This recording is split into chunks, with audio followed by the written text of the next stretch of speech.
Welcome to the fourth video of the CubeFarm tutorial series, where you will learn how to build LED grow lights that will supplement the natural sunlight that your CubeFarm receives with energy-efficient LEDs. Let's get started. For one CubeFarm, you will need 36 red LEDs, 12 blue LEDs, 4 PCB boards that are perforated with 5 holes in one direction by 50 holes in the other, solder, and a soldering iron. Start by soldering 2 solid bare wires that run along each long side of your PCB boards. Then, solder 1 red wire coming out of one of the bare wires and 1 black wire coming from the other. These will be your positive and negative terminals.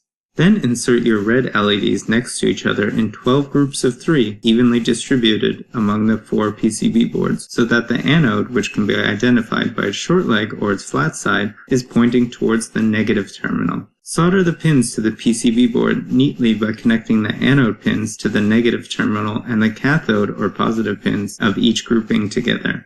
Insert the blue LEDs so that their anodes are pointing towards the center red LED's cathode pins, and so that the blue LED's cathode is pointing towards the positive terminal. Neatly solder the blue LED's anodes to the connected red LED cathode pins, and then the blue LED's cathodes to the positive terminal on the PCB board. With your LEDs soldered together properly to your PCB boards, you can power them using a 5-volt power supply, meaning that they can be driven using USB power, a wall adapter, battery power, or other options which will be explored later in the CubeFarm tutorials. The red and blue LEDs that we used to build grow lights in this video have been salvaged from discarded electronics, but you can also buy new LEDs, or you can use magenta-colored LED strips to encourage the plants in your CubeFarm to photosynthesize. That's all for this tutorial video. See you in the next one.